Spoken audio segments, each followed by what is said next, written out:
эцгийн хаврын тариаллыг яаж хийх тохиол таны хувьд энэ тариаллаа ямар байдлаар хий гэж бодож байна? 26 оны хаврын тариаллууд өмнөх жилүүдээс маш өвдмөц нөхцөлд явагдах бодит нөхцөл үүсчихэд байгаа. Би 46 жил агнаа хийж байгаа. Тэгээ ер нь яг нь 46 жил юу үүсвэхтэй? Янз бүрийн жил байдаг. За энэ жилийн хувьд хаврын тариалл явуулахад одоо өмнөх жилүүдийн гангийн татамж бас байх тийм магадлал нэлээд өндөр болж байна. За энийг бас сайн бодох шаардлагатай. Хоёрдугаарт нь энэ Монгол улсад сонин тохиолдол гарч чадаад байна л да. Агрономи тариаллын ураг залдах ганцхан тохиолдол байдаг гэсэн. Энүүд байгаль загварын эрсдэлд орсон тохиолдолд ураг залдах юм уу? Ураг буурдаг. Гэтэл 25 онд яг байгалийн давхцгүй хүчнүүд ган олон хоног үргэлжлсэн хадуу нарны нөлөөгөөр Монголын гадаад зэрэглэгийн төв бүс, Төв аймаг, Сэлэнгийн урд хэсэг маш өндөр. Ялангуяа Төв аймаг маш эвгүй байдлаар урагч маш алдсан. За мэдээж ураг залдна гэдэг чинь эдийн засгийн чадах унна гэсэн үг. Энүүд байгалийн эрсдэл. 24 онд болсон чинь Монголын бас хүртэрэ төмс үнсэн нөгөө ялангуяа төмснийхэн маш өндөр урагч тавьсан. Түүхэнд байгаагүй хэмжээнд дөхсөн 124 мянган тонн урагц. Гэтэл дотоодын зах зээл дээр эдүүдл үүссэн. Эдүүдийг гадагш нь гарах ямар ч бодлого зохицол байгаагүй. Эдүүд нөө хэдэн ченжийн тоглоомд орсоор байгаад бараг 900-аас 1000 төгрөгийн өртгөөр 1 кг төмс эдүүд зойронд оруулдаг. Тэрийг нэг шуудад төмсөн 18,000-аас 20,000 гэдэг чинь 450-500 төгрөг. Өртгөхөө 50%-ийг олгохгүй өртгөөр борлуулахаар чинь ямар байдаг байх вэ? Тэгээд 24 онд нь урагц авсан хэрнээ. Улаанбаатарынхан бас урагц авсан. Мөн борлуулах гэж үйл өгсөн. 3 өдрийн манд бол. Тийм учраас дотоодын зах зээл, гадаадын зах зээлийн зохицуултгүйгээс илүүдл болж одоо тариаланчид эдийн засгийн маш өндөр алдагдлалд орчихсон. Тэгээд 2 жил дараалан эдийн засгийн алдагдлалд орсон хүмүүсийн санхүүгийн чад буурна та. За өнгөрсөн жилүүдийн одоо төрөөс олгодог одоо эргэлтийн хөрөнгөний санхүүжилт бүр багасчихсан байна 130 төгрөг. За энийг одоо тариаланд авахд нэг том хүндрэл байгаа. Нөгөө банкны Монгол банкны шалгуур 9 төрлийн банкны өгнө шүү дээ. Банкнуудын босхойд авах тариаланчид төлөв зөвхөн баг.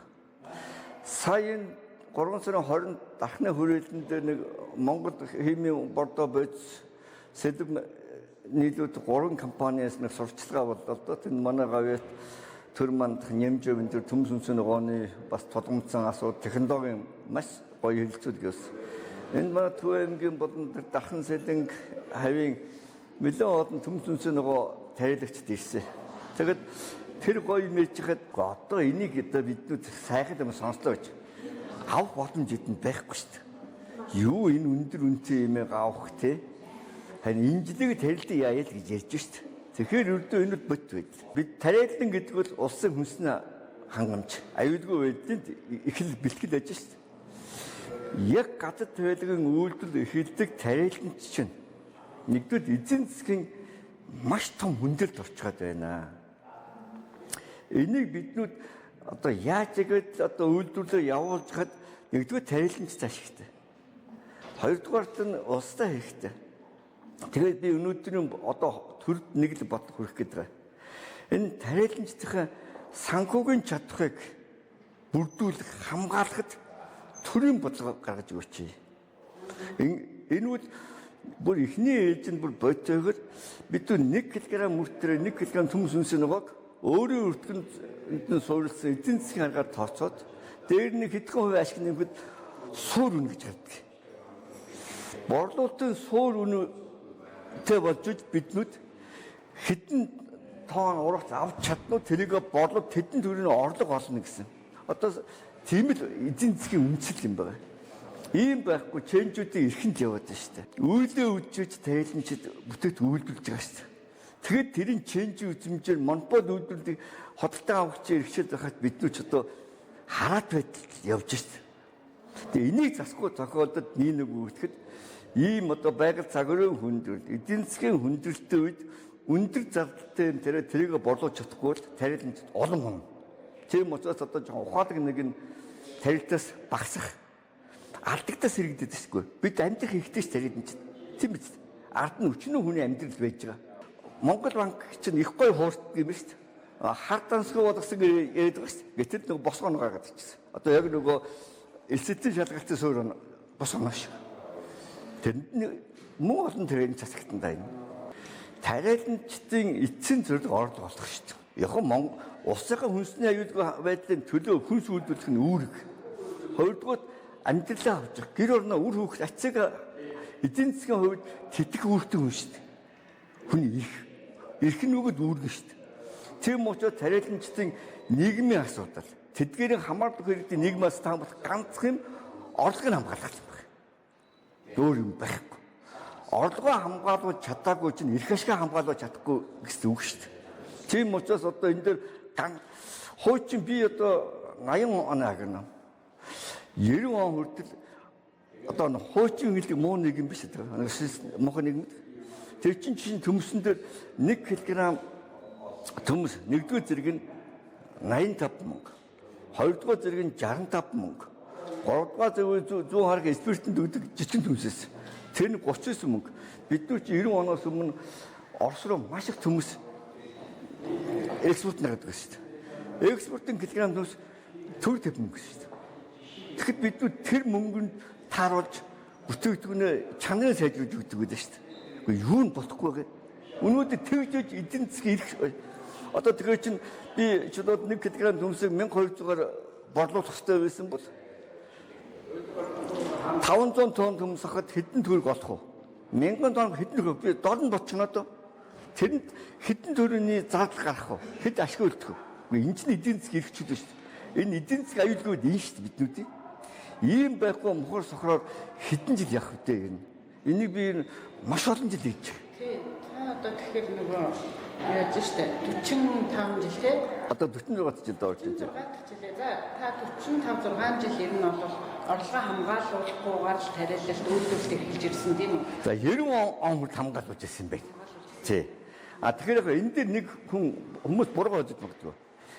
Зах зээл өөрөө эрэлт нийлүүлэлтийн харьцаахаар үн тогтж явдаг үндсэн зарчимтай. Би нэг огт зөрчихгүй. Тэгэхээр эрэлт нь их байгаад нийлүүлэлт нь багасдаг юм бол үн өсдөг. Нийлүүлэлт нь давдаг үн буурдаг үндсэн зарчим. Энэ зах зээлийн хууль. Энийг босгох нь суур үн босгох байхгүй.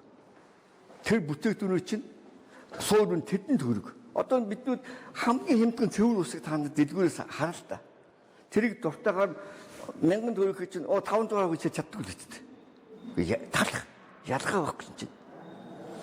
Ийм учраас тэр борлуулалтын үнэтэй болж байна. Хоёрдугаар энэ ийм байгаа юм да та нар их юм анзаараарай. Өнөөдөр төмс хэдэн төгрөг юм тий? Өнгөрсөн 24 онд биднүүдээс 450 500 авч байсан. Одоо хаварчихсан чинь нэг шуудаа төмсний үн 40 кг төмс 85 мянга 90 мянга хүрч штэ. Тэр чинь 25 мянга болчиход 2500. За тэр чинь чэнжүүд нэмээд дэлгүүд дахиад 3 мянга шиг болчиход байгаа үст. Гэтэл борлуулалтын суур үнэтэй хэдэн төгрөгийн өмнө хэд дахин үн хөргөж байна. Бодноо доо. Энэ суур үн байсан тэгэхэд одоо бид дандаа хулгай хийдэг штэ.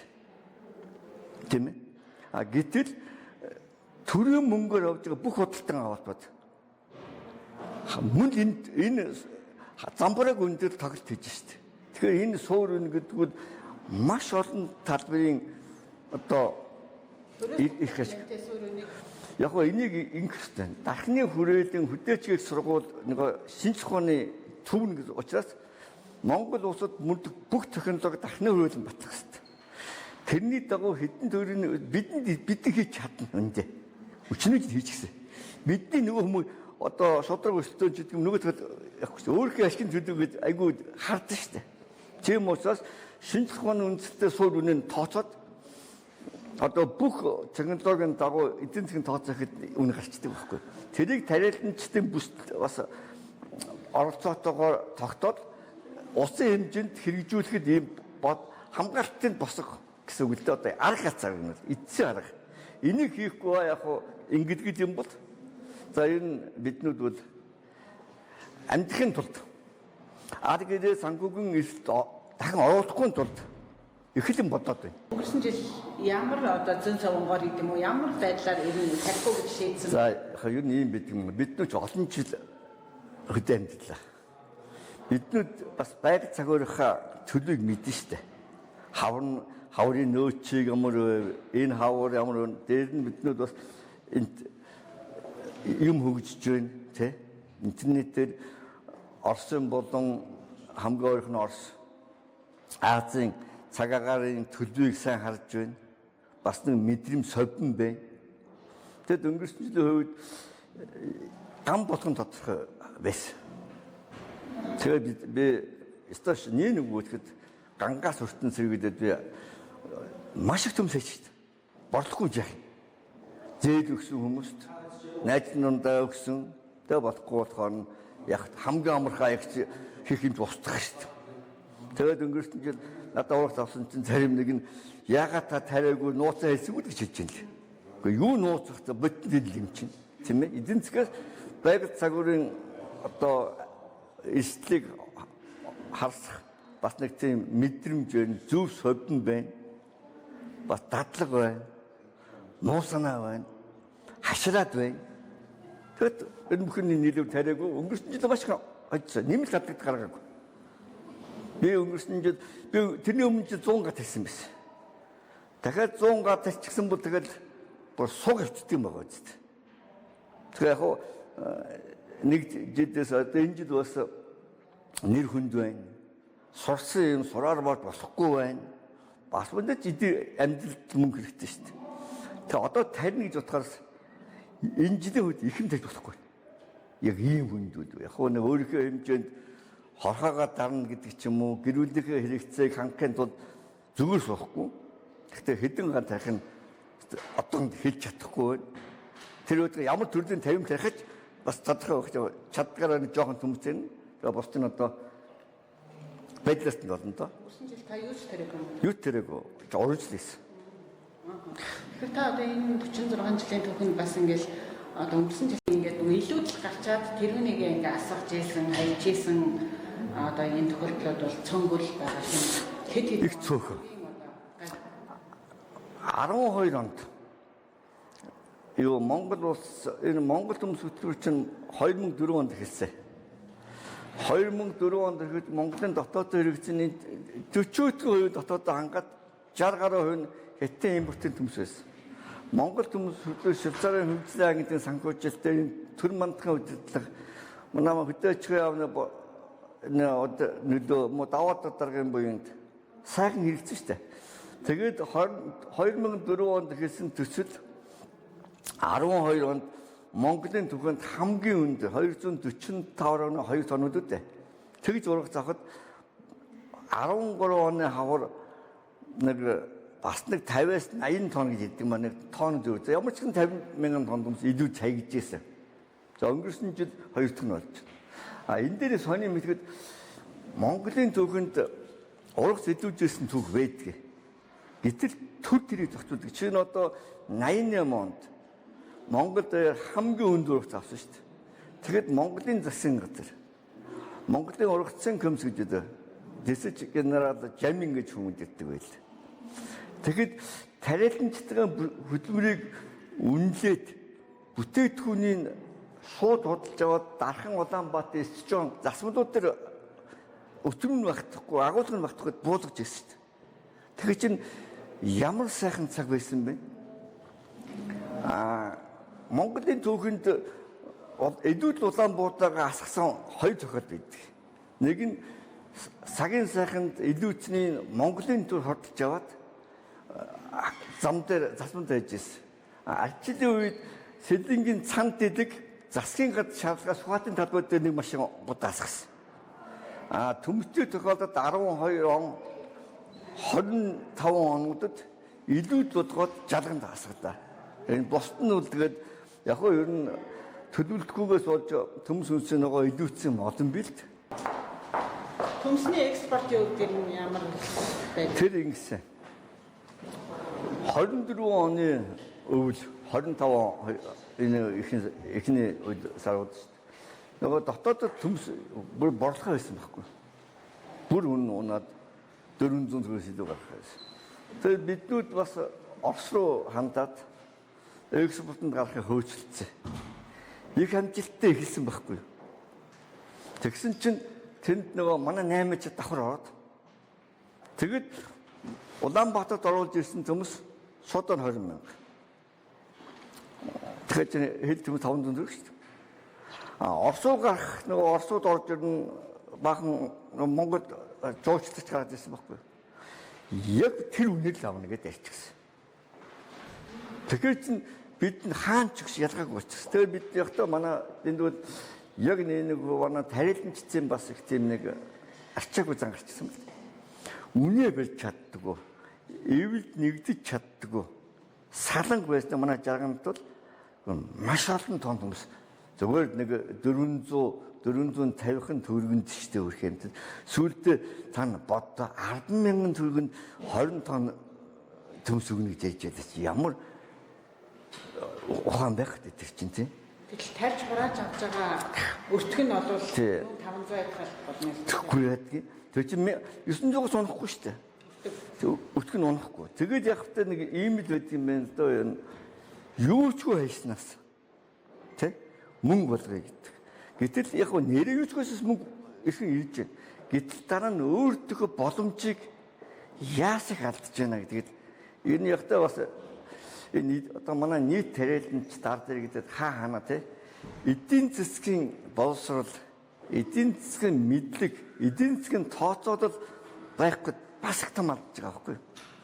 Тэгээд тэрэнд бол одоо энэ тэгэл яг бүтэн жилийн хөдөлмөр өөр 25 он тэгээд 4 онд өөрсдөө алдчихсан л да тэр бол соёлын харамсалтай. Ажиллах хүч. За одоо тариад ургуулцдаг намар ажиллах хүч болдог маш хүнд. За газар тариалан дээр бол ажиллах хүн бол ер нь олон хавар байхгүй болсон. Тэгэхээр энэ ажиллах хүчийг яаж хийх ёстой юм? Нөгөө талаас таны хувьд одоо энэ 46 жилийн хугацаанд бас өөрийнхөө хүүхдүүдээс одоо агнооч болгосон таны одоо энэ бизнесийг цаашаа авч явах хүсэл сонирхолтой хүүхдүүд байгаа тэр талаар. За ер нь энэ газар тариалан үйлдвэрлэлийн бас нэг хүндрэл нь ажиллах хүч. Ажиллах хүчийг хоёр ангилах хэрэгтэй болчиход байгаа. Агроном, инженер, технологич нар. Дараа нь одоо хөөсөө тархитын жилээс оператор одоо мэрэгцэн ногоочд. Энүүд үндсэн ажиллах хүч. Энэ үндсэн ажиллах хүч маш хавдаж. Одоо бидний үеийн сайхан хүмүүс бүгд тэтгэвртэй гарчихлаа. Нас ахчихлаа. Тэгээд одоо бас энэ төмс сүнсэн ногооны үүдүүд ихэдэг иргэдийн тоо, аж ахуйн нэгжийн тоо нэмэгдэхлээ. Тэгэхээр одоо энэ хөдөөний сумдад биенийхээ ажилд хөлсөөр хийдэг тийм хүн их зөрч. Тэгэхээр биднүүд одоо гаднаас ажиллах хүч авахаас харахгүй одоо зарын дагуу төр ажилчин авч байна л да. За хоёр дахь одоо намрын урах цураалтын үедүүд үнэндээ хүнд. Цэргийн ангиас авч байна, цэргүүд, оюутнууд авч байна. Тэгэхэд энд нэг айхтар хүндрэлтэй юм байна. Биднүүд хүн авлаа гэхэд тэр хүмүүсээр ажил хийх гэж авч байгаа шүү дээ. Нэг үедээ. Тэгэд одоо намрын хугацаа бол нэг 20 хоногод явдаг шүү дээ. Хүйтний өмнөх нь л хийдэг. Тэгэл биднүүд гэрээ хийж байна. Батан хамгаалах цэрэг зэвсэгт хүчнээс авахд тухайн ажлыг өдөрт хэдэн шууд хэдэн гат талбай урах цурааснаар үл хамааран нэг хүн өдрийн 90,000 төгрөг. Тэр хүн 10 шуудаа хийсэн 90,000, 30 шуудаа хийсэн 90,000. За тэгээд тэр үл энэ асар хүндрэлтэй нэг бүтээмж байхгүй. Одоо чинь энэ бас нэг айхтар юм. Тэгээд дараа нь ажилчид нөгөө одоо бидний халтуурах тэр яг тэр дүрэж. Бид 100,000-аас хойш хөдлөхгүй. За бие хүчний ажил гэдэг гөрөөшгөн дээр хийх нь 100-тай 200 мянга. За ингээд ирэнгүүт оюутан сурагчд бас яг тэгэл тогтмол цалинт. Тэгээд бид нар одоо бид 2024 онд шүү дээ. Энэ хөдөөчиг сургууль, аграр байлгын сургууль оюутан хүсэл гаргасан байхгүй. Тэгээд би өмнө ч авч ирсэн. Тэгээд би ганцхан юм хэлсэн. За биднүүд тогтмол цалингаар оюутнуудыг ажиллаж чадахгүй байна. Багш нар ч юм хэлэхгүй байна. Оюутнууд нэг хийгээгүй гэж хэлэх болохгүй. Хийсэн гэж болохгүй. Тийм учраас бид нэг одоо ч бас нэг тийм шудраг юм байна хөдөө.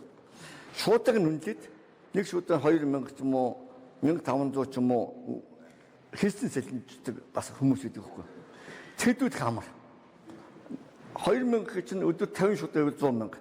60 70 шуудан их чинь 200 мянга авчих шүү дээ. Тэр мөрөө явуулаа гэсэн чинь зөвшөөрөхгүй байхгүй. Өө тэр тийм байхгүй. Та өндөр шаардлага тавьж байна. Тогтмол цалин гэж. Тэгээд энээс болж хүний тоо нэмээд байдаг. Бүтээнд баг хэвэндэл байдаг. Одоо манай хөдөө нэг ярьдаг шүү дээ. Гөөм хэцүү манай бөө хэрүүл болж чүүчг нь 20 шуудаа төс авдаа. Тэгэхээр чинь өдөрт нэг шуудаа чинь 4500 төгөлчихгүй. Түлсэн. Тэгэхээр энэ чинь нөгөө ачгүй нэгж иргэнс гарч байгаа ажлын хүчний зардал асар өндөр болж байгаа үст. Тийм учраас ер нь одоо энэс гарах ганцхан гарч байгаа. Нөгөө механикжуулах. Одоо ч яригдж шүү дээ. Энэ механикжуулалтын төвшин бага байж байгаа. Механикжуулах шиг амарх юм алга. Механикжуулна гэж чинь хөрөнгө хөдлөх болт юм байгаа үст. Дахиад санхүүжилт байгаа үст. Тэгэхээр учраас гац гаргах нь механикжуулалт тэгэгтэй бодохын тулд үндсэн хөрөнгөний зээлийг 5-аас 7 жилч байдаг юм уу? Хугацаа уртганд хөв багтаа үжид биднүүд энэ хүндлээс гарна. Тэгэхгүй л дахиад ингэж өглөөд тийм ээ. Эннээсээ нөгөө нэмэгдэхүүнээ барьж өдөөд нийлүүн чанаа өөрчлөгдөхгүй. Хоёрдугаарт би 3 хүүхэдтэй. Том хүн маань тариаланч болсон хүн. Дунд охин маань агрономч. Яг удам зарлах үр хүүхдэд байна өө надад.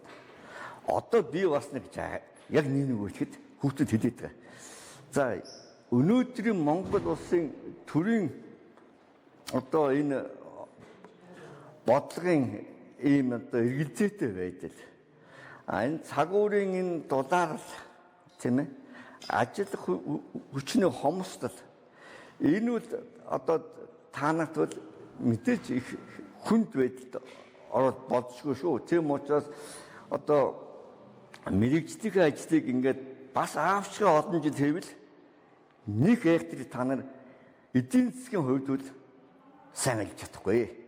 Тийм учраас юу сурсан, юу чадсан, хөрвөх ямар чадвар байна уу? Шууд хэлж байгаа. Одоо чинь хүүхдүүд үг хэлэх ийм байна. Нациг олон жил шудраг ажилладаг гэвэл тэнэгэн болчих гээд байна.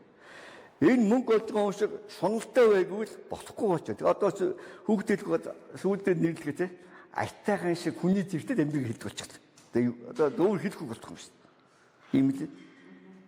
Та энэ 46 жил одоо газар тариаланд ажиллаж одоо хүсний ногоо төмс тариаллаад өнөөдөр энэ яг ямар одоо хэмжээнд одоо эдийн засгийн хувьд болоод те эд хөрөнгийн хувьд хэр баян хүн болсон бэ? Баялаг бүтээгээд.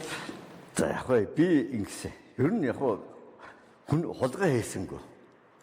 Алгун тушаал донтож одоо нөгөө арга саам хэрглэж хөрөнгөтэй болсонгүй.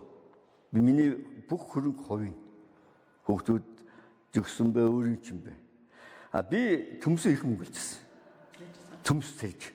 Би одоо миний дэлгүүрийг 6 жил хангалаа. Одоо энэ Улаанбаатарын бүх том захууд Меркури одоо хуучин 4 уул энэ хэдэн том захыг болдотын төмслөгж байсан. Нэг үлгэж. За сүүлийн нэг 7-8 жил нөгөө төмсний бид өр хөгжүүлэгчтэй. Энэ төр мандахын ажлын үр дүнд бидүүч хамтдаж ажиллаад Монголын төмсний хөндөөлөх гаргачихсан. Одоо илүүдлийн зовлон үзээд ирэхээр зах зээл хомигдож байна. Хэд олон хүн тарьдаг болчихлоо. Тийм учраас сүүлийн хэдэн жил бол нэг одоо энэ 2000 он гасаар энэ ялангуяа. Ер нь эдийн засгийн хувьд те нөгөө үнийн бодлого баригдаад хоримтлуулж чадахгүй нэг үлдээд. Бид нар чинь би саяхан бол банкны зээл авч үзээгүй л шүү дээ.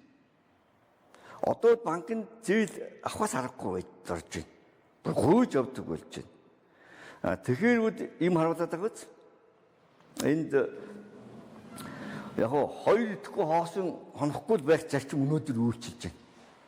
Яг гадаад тайлгаа явахд бол.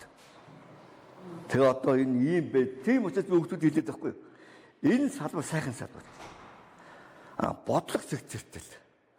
Энэ хүмүүсийн одоо хамгийн их энэ одоо сэтгэлгээг өөрчлөж энэ муухай шулдаг, хождог энэ ачаагүй энэ сэтгэлгээг өөрчлөл ингэж энэ дээр нь байгаль цагуурын эртэл дулаар явж байгаа үед бол начиг гүрийгээ дагнаа хийн би энэ тэдэн жил болсон гэж бол бараг л мунхаг асуудал болчих гээд нэг үе. Нэг хэлчихэд. Одоо нуугад яах юм?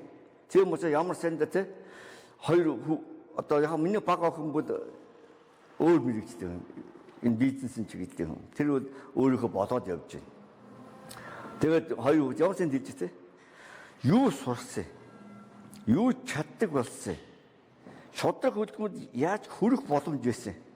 Тэгэд өөртөө боломжийг ашиглаад хүн шиг амьдрал гэж бүрэн хэлвэл ер нь цаагаараа бол татгалзаж байгаа. Өөрийн аж ахуй олон жил эрхэлсэн. Тэгэхээр өнөөдөр энэ төмсний үр Монголын өнөөдрийн түвшинд ирэх төмсний үрийн чанар ямар байгаа вэ? Танах одоо үрээр хэр хангаж байна? Энэ тарилын төмс тари сүүлийн үед бас ингээд өрхийн аж ахуйнууд бас их тарж байна.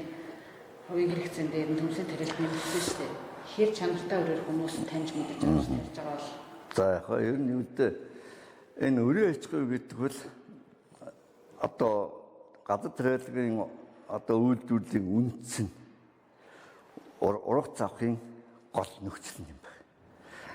Тэгээд яг энэ Монгол улсын хэмжээнд төмсний үрийн аж ахуй 16 оноос мууцаар одоо доод түвшинд орж ирсэн. Уг нь Монгол улсад үр сортын хувьд гэж байгаа.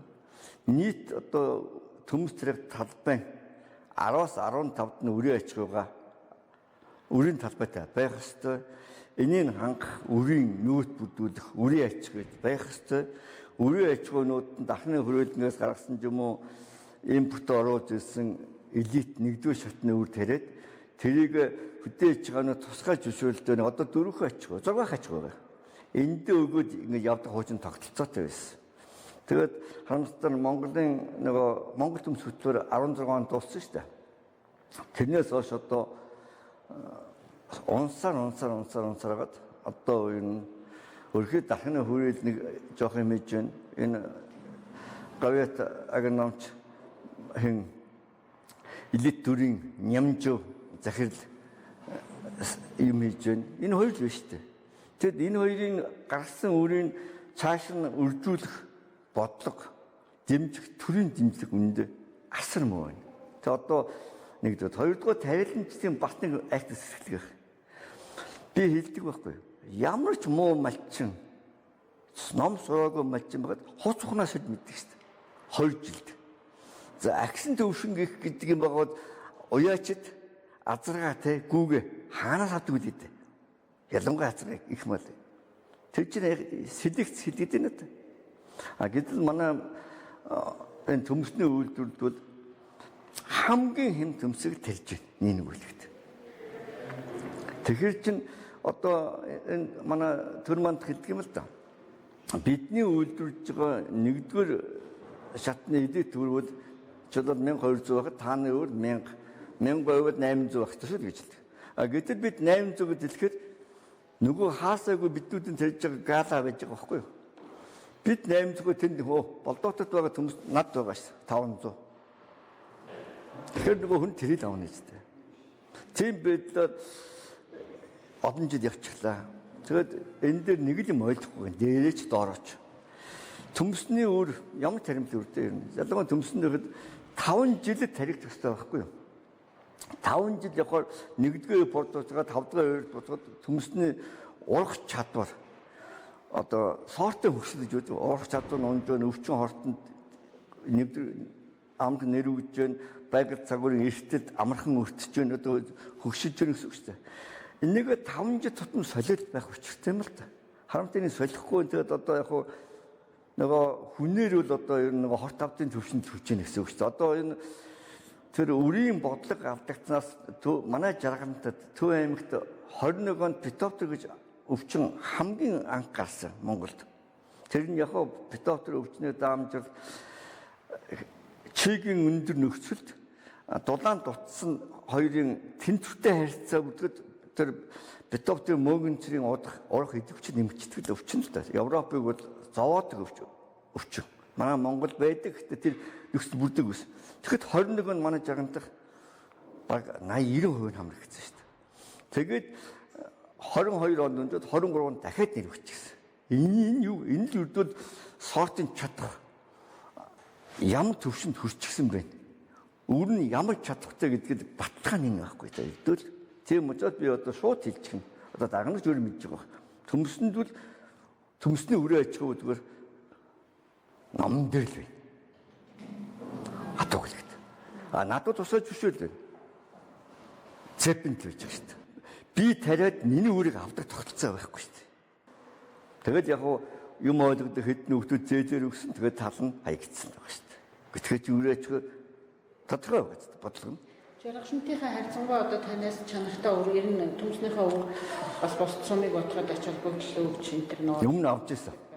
Тэгээ сүүлийн үед харин хэлж байсан хамгийн хэмжээнд авдаг болчихсон учраас одоо ингэж жид болгон бид нэр өрийн төмс бодуулах гэж бөө юм болдог байхгүй юу.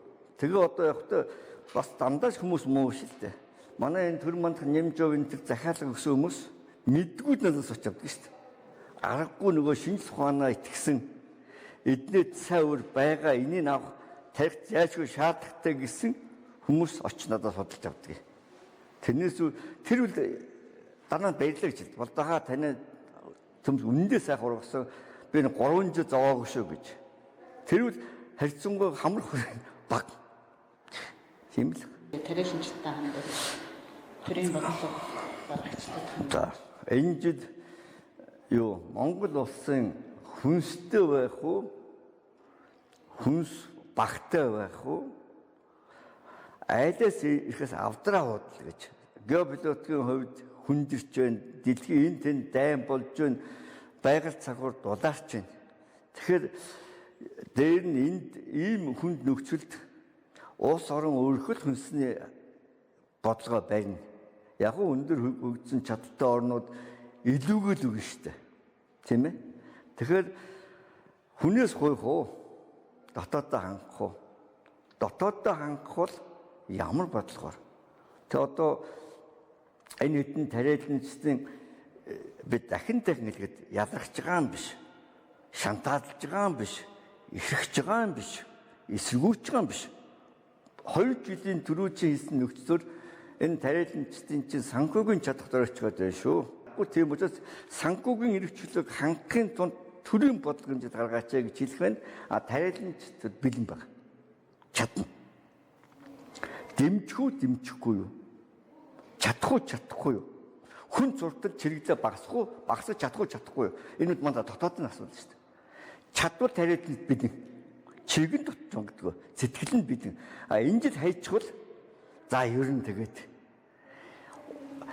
яг эцээцэн те амьдралдаа гэсэн бодолтой, эдийн засгийн чадвартай ойлгосон нэг нь энэ салбараас яаж гэдэг юм бэ? Амьдралаа зөөлөсөх хүн одоо дахид байхгүй шүү дээ. Яг хөрхи яаж чадахгүй нүдэнд юм яаж түгээд тарина. Тэгээд тэр үед бол юу болсон тодорхой шүү дээ. Энэ бол нууц биш. Юм л.